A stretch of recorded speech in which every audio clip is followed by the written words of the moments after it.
Brazilian সমর্থকরা যেই দলের ওপরই ভরসা করে তারাই বিশ্বকাপ থেকে বিদায় নেয়। আর্জেন্টাইন সমর্থকরাও ভয় ছিল ফ্রান্সকে নিয়ে, তবে এখন ভয়টা সম্ভবত আরও বড়।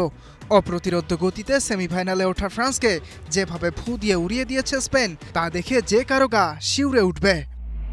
ফ্রান্সকে কেবল হারিয়েছে স্পেন তা বললে সম্ভবত ভুলই হবে, কারণ এমবাপ্পেদের খেলতেই দেয়নি দে লা ফুয়েন্তের দল। পুরো ম্যাচ জুড়ে গোল করা তো দূরের কথা, একটিও বিগ চান্স ক্রিয়েট করতে পারেনি ফ্রান্স। প্রথম অন টার্গেট শট নিয়েছে ৮০ মিনিটের পর।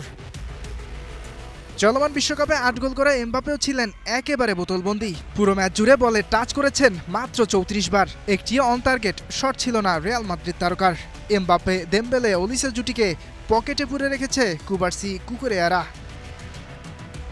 বিপরীতে জমাট বেঁধে থাকা ডিফেন্স, গতিময় মিডফিল্ড আর আগ্রাসী আক্রমণে স্পেন উপহার দিয়েছে দৃষ্টিনন্দন এক ফুটবল। ফ্রান্স পিছিয়ে পড়ে ম্যাচের ২২ মিনিটে। বল ক্লিয়ার করতে চেয়েছিলেন লুকাস দিনিয়ে, তবে বুঝতেই পারেননি তার ঠিক পেছনেই দৌড়ে আসছেন লামিনে ইয়ামাল। অসাবধানতায় শট লাগে ইয়ামালের পায়ে। স্পষ্ট পেনাল্টি বাই স্পেন, সুযোগ কাজে লাগাতে ভুল করেননি মিকেল ওয়াইয়ারসাবাল।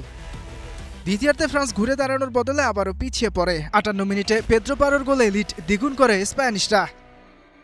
এই জয়ে ১৬ বছর পর আবারও বিশ্বকাপের ফাইনালে উঠল একবারের বিশ্ব চ্যাম্পিয়ন স্পেন।